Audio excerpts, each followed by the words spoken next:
నమస్తే రమగారు. నమస్తే జయ. రమగారు, వరలక్ష్మి వ్రతం శ్రావణ మాసం అనగానే మనందరం కూడా వేచి చూసేది వరలక్ష్మి వ్రతం కోసం. మరి ఆ రోజు యొక్క విశిష్టత, విధి విధానాలు ఎప్పుడూ చెప్పుకుంటూనే ఉంటాం. మీ మొదటి డైలాగ్ అదే. మరొకసారి మాట్లాడుకుందామండి. ఏటా చేటా చేసేది, ఎప్పుడు ఎప్పుడు చెప్పుకునేది. అయినా ప్రతిసారి ఏదో ఎక్సైట్మెంట్, కొత్తదనం అలా ఉంటూ ఉంటుంది. శ్రావణంలో 2వ శుక్రవారాన్ని వరలక్ష్మి వ్రతంగా చేసుకుంటాం. అయితే ఇది ఆనవాయితీ ఉంది లేదు లేకుండా, ఆనవాయితీ ఉన్నవాళ్ళు అంటే ఇంట్లో ప్రతిమని పెట్టి, అమ్మవారి ప్రతిమని తయారు చేసుకుని కలశం పెట్టి అమ్మవారిని బాగా అలంకరించి 16 కొడుములు వాయనం ఇచ్చి ఇంతమంది ముత్తైదువులను పెట్టి లెక్కగా చేసుకునే వాళ్ళు చక్కగా చేసుకుంటారు. వాళ్ళ ఇంట్లో ఎలా అలవాటు ఉందో అలా ఇక ఆ రకంగా వెళ్ళిపోతారు. 16 కొడుములు వాయనం మీ ఇంట్లో కూడా ఉన్నట్టుంది. బూర్లు వాయనాలు ఉన్నాయి మీకు? లేదు రమగారు, లేవు. కొంతమంది పూజ చేసుకుంటాం మేమంతే తప్ప వాయనాలు ఇస్తారు. అక్కడి నుంచి ఏం చేస్తాము, శనగలు నానబెట్టి శనగలు వాయనం ఇవ్వాలి. ఈ శ్రావణ మాసము శనగలు కాంబినేషన్. శ్రావణంలో వచ్చే మంగళవారం నోములు, శుక్రవారం నోములు అన్నిటికీ శనగల వాయనమే. ఈ మన లక్ష్మీదేవికి అని, శుక్రుడికి ప్రీతని, ఇట్లా రకరకాలుగా చెప్తారు. ఈ ఇన్ని రకాలకి కలిపి మొత్తానికి శ్రావణము శనగలు కాంబినేషన్లో నడుస్తూ ఉంటాయి. మన ఇంట్లో ఆనవాయితీ లేకపోయినా మనం శుక్రవారాలు పూజ చేసుకోవచ్చు, వరలక్ష్మి వ్రతం చేసుకోవచ్చు. వ్రతంగా కాకుండా పూజగా చేసుకోండి. కలశం పెట్టకపోతే అమ్మవారిది చిన్న ప్రతిమ కానీ, ఫోటో కానీ, కూర్చున్న లక్ష్మీదేవి ఇట వరాలు ఇస్తున్నట్టుగా చేతి నుంచి ధనవర్షం కురిసేది అలా కనపడుతుంది కదా, అట్లాంటి ఒక పటం ఏదైనా పెట్టుకోండి. చక్కగా గంధం పెట్టి బొట్టు పెట్టుకోవటం, కసిన పువ్వుల దండ వేయటం ఒకటి, లక్ష్మీ అష్టోత్తరం చదువుకొని నామాలు చదువుకోవటం, పువ్వులు సమర్పించడం, ధూపం దీపం నైవేద్యం తాంబూలం. ఆ తర్వాత మనం ఇంట్లో చుట్టుపక్కల వాళ్ళు ఎవరికైనా తాంబూలాలు ఇచ్చుకోవచ్చు. సింపుల్గా కూడా చేసుకోవచ్చు, హెవీగా గ్రాండ్గా చాలా బాగా లావిష్గా కూడా చేసుకోవచ్చు. లావిష్గా చేసుకోవచ్చు, గ్రాండ్గా చేసుకోవచ్చు. 100 మందిని పిలవచ్చు, 100 తాంబూలాలు కట్టి అందరికీ తాంబూలాలు పంచవచ్చు. ఈ రోజుల్లో ఎంత చిన్నదైనా సరే తాంబూలం కనుక ఇస్తే మంచి ఫలితం లభిస్తుంది. పళ్ళు తమలపాకులు, ఏ పండు కుదిరితే ఏ పండు ఆ పండు, పసుపు కుంకుమలు, వక్కలు, తర్వాత ఏమైనా అలంకార సామాగ్రి అంటే బొట్టులు, తిలకం సీసాలు, తిలకాలు, కాటుకు భరణలు, తర్వాత ఆడవాళ్ళకి ఉపయోగపడే వస్తువులు ఏవైనా అలాంటివి కూడా ఇచ్చుకోవచ్చు. అలాంటివి ఇచ్చినా కూడా మంచి ఫలితం లభిస్తుంది. మంచిది ముందు ప్రధానమైంది. మనం ఏదైనా అలా అన్నీ కొనుక్కొచ్చి చక్కగా అరేంజ్ ఎవరి చేతుల్లో పెట్టి అబ్బో అని వాళ్ళు అనగానే మనకు ఒక సంతోషం ఉప్పెంగుతుంది, ఎంత ఉత్సాహం వస్తుంది. అసలు పాజిటివ్ వైబ్స్ అన్నమాట. Positive vibes. ఆ పాజిటివ్ వైబ్స్ కోసం మనం ఇలా ఏదైనా చేసుకోవచ్చు. పళ్ళు తమలపాకులు, ఒకవేళ పళ్ళు గిళ్ళు కుదరలేదు, వాన ఎక్కువగా ఉంది, పళ్ళు తలిపోయింది, ఖర్జూర పళ్ళు పెట్టివ్వండి. ఎండు ఖర్జూరాలు ముందే కొనుక్కుని ఫ్రిడ్జ్లో ఉన్న డబ్బాలోనూ పోసి పెట్టుకోవచ్చు కదా. 2 ఖర్జూర పళ్ళు, ఒక పక్క 2 తమలపాకులు, ఇవ్వగలిగితే ఓ జాకెట్ పీసు, ఇంకా ఇవ్వగలిగితే ఓ చీర, శనగలు నియమం కనుక పెట్టుకుంటే చాలా మంచిది కూడా. శనగలు నానపోసుకోవటం, గురువారం సాయంత్రం పోసేసామనుకోండి, శుక్రవారం తెల్లగారుగానే వడేసేస్తే, నానబోసిన శనగలను వడేసామనుకో నీళ్ళన్నీ కారిపోతే ఆరిపోతాయి, సన్న రవ మలక వస్తుంది. అలా ఉన్న దాన్ని నానిన శనగని గనక మనం దానంగా ఇస్తే, తాంబూలంగా ఇస్తాం. దాన్ని దానం అంటానికి వీల్లేదుగా, తాంబూలం కింద ఇస్తే వాయనం అని దాని పేరు. అవును, ఇస్తే మంచి విశేషమైన ఫలితం లభిస్తుంది. ఏమైనా మనకి గ్రహదోషాలు అవి ఉంటే కొంచెం గ్రహదోషాలు సరవుతాయని చెప్తారు. అందుకని ఈ శ్రావణంలో తప్పకుండా అందరూ శనగలే ఇవ్వాలి అని ఒక నియమం కూడా ఏర్పరిచారు. ఇక మనం వరలక్ష్మి వ్రతం దగ్గరకు వస్తే, ఉదయమే లేచి వాకిట్లో ముగ్గేసుకుని, ఇల్లు వాకిలి తుడుచుకుని, వాకిట్లో ముగ్గేసుకుని, గుమ్మానికి పసుపు రాసి బొట్టు పెట్టుకుని, తర్వాత అమ్మవారికి నైవేద్యాలు అవి ఏర్పాటు చేసుకుని, 1 చేయగలిగితే పాయసం, 3 చేయగలిగితే ఒక నూనెలో వేసే పదార్థం ఏదైనా, బజ్జీలు కానీ, గారెలు, అప్పాలు ఏమైనా అట్లాంటివి అదొకటి. తర్వాత 2 నివేదనలు చేయలేము, బాగా చేయగలం 5 చేయొచ్చు. ఇంకా బాగా చేయగలం బట్టి 9 రకాల నివేదనలు. కొన్ని అన్న నివేదనలు, కొన్నేమో భక్ష్యాలు నూనెలో వేసేవి, పూరీలు లాంటివి అవి కూడా చేసుకోవచ్చు. 9 రకాల నివేదనలు చేసుకోవడం చకచకా తెల్లవారుగానే చేసేసుకుంటే 9 అయ్యేసరికి పూజ చేసుకోవచ్చు. పూజ మొదలు పెట్టుకుని వరలక్ష్మి వ్రతకల్పం పుస్తకం దొరుకుతుంది. వ్రతకల్పం ప్రకారం ముందు గణపతి పూజ చేసుకుంటాం, తర్వాత వరలక్ష్మి దేవతా పూజ విధానం చక్కగా సాంగంగా చిన్న పుస్తకం, 10 రూపాయల పుస్తకం, మన వినాయక చవితి పుస్తకం ఎలా దొరుకుతుంది అట్లాగే దొరుకుతుంది. ఇప్పుడు ఆన్లైన్ కూడా దొరికేస్తున్నాయి. చక్కగా అది ఆన్ చేసి పెట్టుకోవటం, హాయిగా దాని ప్రకారంగా నిదానంగా పూజ చేసుకోవటం. మనకి చేత వస్తే పుస్తకం చదువుకునేది, లేకపోతే వీడియోలు ఆడియోలు ఎలాగో ఉండనే ఉన్నాయి, అది పెట్టుకోవటం, వ్రతం పూర్తి చేసుకోవటం. వ్రతం అయ్యాక తోరం కట్టుకోవటం అంటే తోర పూజ ఒకటి కనపడుతుంది, గ్రంథి పూజ అంటారు. ఈ 9 ముళ్ళేసి, తోరాలు ఏంటి మన పువ్వులు, తర్వాత చిన్న మామిడాకు చిన్న చిన్న రెమ్మలు వేసి ఆ తోరాలు కట్టుకుంటాం. లాస్ట్ టైం మనం ఒక వీడియో కూడా చేసామండి, తోరం కట్టడం, మీరే సింగిల్ గా చేశారు. అవును అవును. ఈ తోరానికి 9 గ్రంథులకి పూజ చేసుకోవటం. గ్రంథి అంటే ముడి. 9 ముళ్ళకి పూజ చేసి ఆయన ఆ తోరం కట్టుకుని అప్పుడు కథకి అక్షింతలు చేత్తో పుచ్చుకొని కథ చదువుకోవాలి. చారుమతి దేవి కథ చిన్న కథ, కానీ ఏటా చదివినా ఏమిటో కొత్తగా ఉంటుంది. కుండినం అనే నగరంలో చారుమతి దేవి అని ఒక ఆవిడ ఉండేది, బ్రాహ్మణ స్త్రీ ఆవిడ. అత్తమామల్ని బాగా చూసేది, భర్తతో ఎంతో అనురూపంగా ఉండేది, చాలా చక్కటి ఏమనాలి ఆవిడని, పుణ్య స్త్రీ, తర్వాత చక్కని గృహిణి. అయితే ఒకనాడు ఆవిడకి వరలక్ష్మీదేవి కల్లో కనపడి నువ్వు నాకు చాలా ఉత్తమరాలివి, లక్ష్మీప్రదం అవుతుంది నీ జీవితం అంతా, శ్రావణ మాసంలో పౌర్ణమి ముందు వచ్చే శుక్రవారం నాడు నన్ను అర్చించు, ఆవు నేతితో దీపాలు పెట్టు, అందరికీ వాయినాలు ఇవ్వు, చుట్టుపక్కల సువాసనలతో కలిసి పూజ చేసుకోమని చెప్పిందట కల్లో. సరే ఆవిడ లేచి కళ, ఇంత అద్భుతమైన కళ వచ్చింది, అమ్మవారు కనపడిందని ఇంట్లో వాళ్ళకి పెద్దవాళ్ళకి భర్తకి చెప్తే ఓ 2-3 నెలల తర్వాత ఆవిడకి ఏ జ్యేష్ఠ మాసంలోనూ వచ్చింది.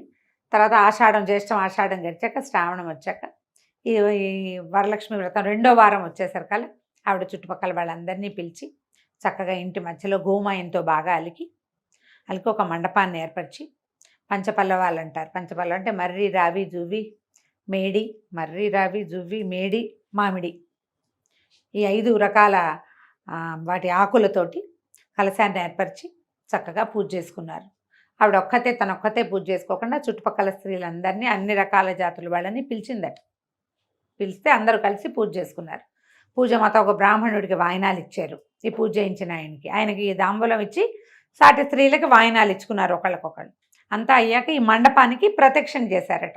మండపం ప్రదక్షిణ చేస్తుంటే మొదటి ప్రదక్షిణానికి వాళ్ళకి పాదాలకి బంగారు పట్టీలు వచ్చేసినాయి, పాదాలకు అలంకారాలు వచ్చినాయి. రెండోసారి తిరిగేసరికల్లా చేతులకి మెళ్ళలోకి అన్ని రకాల ఆభరణాలు వాటంతటవే వచ్చేసాయి. మూడో ప్రదక్షిణ పూర్తయ్యేసరికల్లా వాళ్ళ ఎవరెవరి స్త్రీలు వీళ్ళ ఇంటికి వచ్చారో వాళ్ళందరి కోసం వాళ్ళ ఇళ్ళ నుంచి, అంతకుముందు వాళ్ళు కాలినడకని వచ్చారు, బళ్ళు, వాహనాలు, గుర్రపు బళ్ళు, బోల్డని వాహనాలు అవి వచ్చేసినాయి. అంటే వాళ్ళ ఇళ్లలో కూడా సమృద్ధి వచ్చేసింది అనమాట. వీళ్ళ ఇల్లంతా బంగారు వర్షం కురిసినంత ఘనంగా అయిపోయింది చారుమతి దేవి ఇంటికి. వాళ్ళందరూ మెచ్చుకున్నారు, ఈవిడ ఘనత. అట్లాంటి అవకాశం ఎందుకు వచ్చిందంటే ఉత్తమ స్త్రీగా ఉండటం. అంతే. ఆడవాళ్ళు ఇంట్లో చక్కగా శుభ్రంగా పనిచేసుకోవాలి, ఇల్లు శుభ్రంగా ఉంచాలి, పెద్దవాళ్ళని గౌరవించాలి, భర్తని గౌరవించాలి, ఇంట్లో ఉండే పూజా విధానాన్ని ఆచరించాలి. దానికోసమే చెప్తారు, ఇవన్నీ ఆచరించిన వాడికి లక్ష్మి వస్తుంది. సంపద, అబండెన్స్ అంటే ఏం కావాలంటే అది రావాలంటే మీరు ఎలా ఉండాలో అలా ఉండాలని చెప్తుంది కదా. కరెక్ట్ అండి. మీకు గృహిణిగా మీ బాధ్యతలు పూర్తిగా మీరు చేయండి, మీకు రావాల్సింది తప్పకుండా వస్తుంది, అదే వస్తుంది, కావాల్సింది కూడా వస్తుంది. రావాల్సిందే కాకుండా మీరు ఉండాల్సిన విధంగా ఉంటే మీకు కావాల్సింది కూడా మీకు లభిస్తుంది అని చెప్తుందన్నమాట ఈ కథ.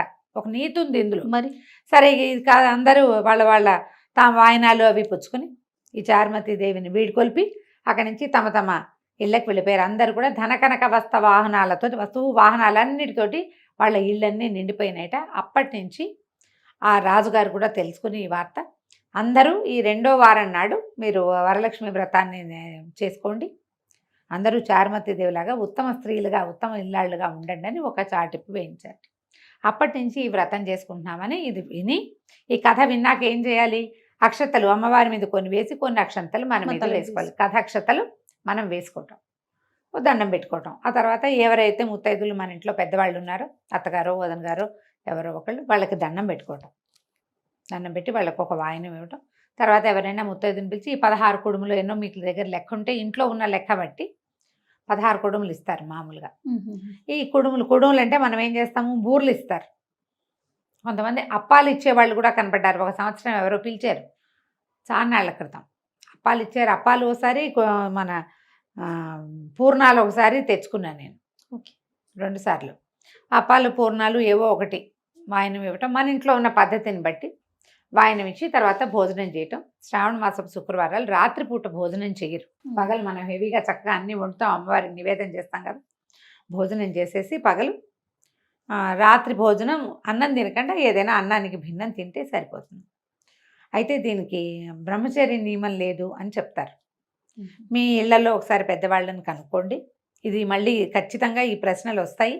నిరుడు ముందరేడు కూడా ఎదుర్కొన్నాం కాబట్టి దీనికి చెప్తున్నాం అనమాట. ఇవి సువాసిని వ్రతాలకి ఈ నియమం చెప్పబడలేదని మా ఇళ్లలో చెప్తారు. ఓకే. మళ్ళీ అమ్మవారికి ఎలాంటి నైవేద్యాలు పెడతాం రమ్మగారు? అన్న నివేదన అంటే పాయసము, పులిహోర, దద్దోజనము, చక్ర పొంగలి, తర్వాత ఏమో మన గారెలు, బూరెలు, అప్పాలు, పూరీలు, మైసూర్ పాకు, బజ్జీలు, ఉల్లి వెల్లుల్లి వాడకుండా, మసాలాలు అవి వేయకుండా, ఇవి కాకుండా ఇంకా మీ ఇళ్లలో ఏం చేస్తారో పాలతాలికలు కూడా చేస్తారు కదా, పాల పూరీలు, అలా ఏవైనా నివేదన చేసుకోవచ్చు. మామూలుగా మనం పెట్టే అన్న నివేదనలు ఇవి. తర్వాత ఏమో బూందీ లడ్డు, శనగపిండితో చేసే లడ్లు. ఓకే. శనగపిండి లడ్డూలు చేస్తారు కదా. ఆ తర్వాత ఏమో మన బేసన్కా లడ్డు అని పిండిని వేయించి చేసేది, అలాంటివి కూడా నివేదన చేస్తారు. శనగపిండి ఆమెకి ఇష్టమని, లక్ష్మీదేవికి శనగపిండి ప్రీతని, అందుకని ఈ శనగలు కూడా ఇవ్వాలన్న ఇది ఆ నియమం పెట్టుకున్నారు. ఈ రకంగా వరలక్ష్మి వ్రతాన్ని మనం సుసంపన్నం చేసుకోవటమే. మీ ఇళ్లలో ఉన్న విధానాలతో పాటుగా ఏదైనా కొత్త విధానాన్ని భయం లేకుండా మీకు నచ్చితే ఆచరించండి, అనుసరించండి. పెద్దగా పూజ చేసుకోకపోయినా ఇంటికి ఎవరైనా వస్తే వాళ్ళకి కాస్త బొట్టు పెట్టి తాంబూలం ఇవ్వండి. అది మంచిది. ఈ రోజుల్లో ఇలా ఇవ్వడం వల్ల మనకి రావాల్సింది చక్కగా సజావుగా రావాల్సిన వేళకి అందుతుందని చెప్తారు పెద్దవాళ్ళు. ఇచ్చుకుంటే మంచిదే కదమ్మా. అధికస్య అధికం ఫలం, దానికి లెక్క లేదు. అంతమందికే ఇన్నే కాదు, మన ఇంట్లో ఉండే పళ్ళన్నీ అరటిపళ్ళన్నీ అయిపోయినాయి, 2 ఖర్జూరాలైనా బొట్టు పెట్టి ఇవ్వండి. ఘనతగా ఇవ్వగలిగితే మంచిదే, లేకపోయినా ఇలాగైనా ఏ పళ్ళు లేవు, ఒట్టిగా బొట్టు పెట్టండి. శుక్రవారం ఇంటికి వచ్చిన వాళ్ళకి బొట్టు పెట్టకుండా ముత్తైదుని పంపించకూడదు. తర్వాత రూపు కూడా కట్టుకుంటారు కదా రమ్మగారు, ఆచారాన్ని బట్టి. అదేంటంటే ఆచారమే కాదు జయ, బంగారం కొనుక్కునేందుకు ఒక విధానం. అది వరలక్ష్మి వ్రతానికి కొత్త రూపు కొనుక్కుంటాం అంటే 1 గ్రామో 2 గ్రామ్సో పెడతారా. ఈ సంవత్సరం 1 గ్రామ్ బంగారం కొనుక్కున్నట్టే కదా. బంగారం కొనుక్కున్నాం, ఆ రూపుకే పూజ చేసుకుంటాము. ఆ రూపుని తీసి మెళ్ళో కట్టుకోవచ్చు. రూపుని కట్టుకుంటారు. ఒకవేళ అలా చెయ్యరు, ఏదో వస్తువు కొంటారు, ఆ వస్తువుని అమ్మవారి మెళ్ళో వేయండి, మనం అలంకారం అమ్మవారి దగ్గర పెట్టండి, అమ్మవారికే అలంకరించండి, కలశానికి అలంకరించవచ్చు.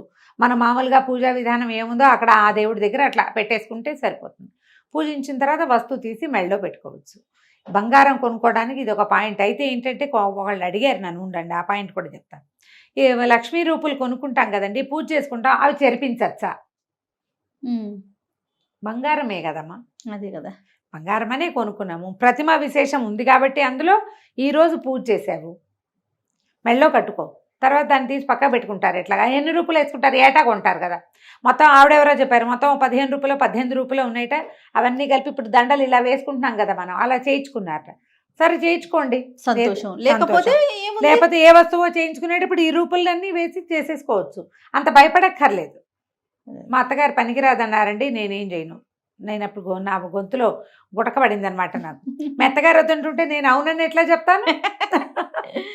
మీ అత్తగారిని కన్విన్స్ చేద్దాం, ఆవిడకే ఫోన్ ఇవ్వండి అని అత్తగారిని కన్విన్స్ చేశాను నేను. ఓకే, ఒప్పుకున్నారండి ఆవిడ. మరి ఎవరో ఒకళ్ళు పెద్ద మనిషి చెప్తుంటే మాట వినాలి కదా. ఇప్పుడు లోపలికి వెళ్ళిన కొద్దీ ప్రశ్నలు పెరిగిపోతా ఉంటాయి కదండి, ఎక్కడికక్కడ తగ్గించుకునే ప్రయత్నం చేయాలి కదా. భక్తి చేయించుకున్నాం, అయిపోయింది, దాన్ని మనం మనకే వాడుకుంటాం కదా. అదే బంగారు వస్తువుపై ఎప్పుడైనా బంగారము పూజనీయమైన లోహమే కదా. బంగారము మనం ఎక్కడ పడితే అక్కడ భార్యం, ఎక్కడ పడితే అక్కడ పెట్టుకోము. ధరించే వస్తువు శ్రద్ధగా, ఆసక్తిగా, ప్రేమగా, భక్తిగా, బోళ్ళని భయంగా, బోళ్ళని ఉంటాయి భావాలు దాంతో. అవన్నీ ఉన్నప్పుడు లక్ష్మిని ఎట్లా గౌరవిస్తామో బంగారాన్ని కూడా అలాగే గౌరవిస్తామండి. అంత తప్పేం లేదు, చేయించుకొని ఇవ్వండి, ఏం కాదు అని చెప్పా. ఆ అమ్మాయి కూడా చెప్పా, చూసావా మీ అత్తగారు నేను ఒప్పించాను, ఇలా అత్తగారు వద్దన్నది నాతో అవుననిపించుకుందామని చూడొద్దు, ఒకవేళ చూస్తే నన్ను ఒప్పించాలి ముందు. కాబట్టి పర్వాలేదు, చేసుకోవచ్చు. నేనైతే పెద్దగా రూపులు అవి కొన్న జయ, కొంటే గోల్డ్ ఏదైనా కొనుక్కుంటా పెడతాను. కొంటే అని క్లాస్ ఉంది కదా, ఏటా నేనేమీ కొంటలేదు. సంతోషం రమ్మ గారు, నమస్తే.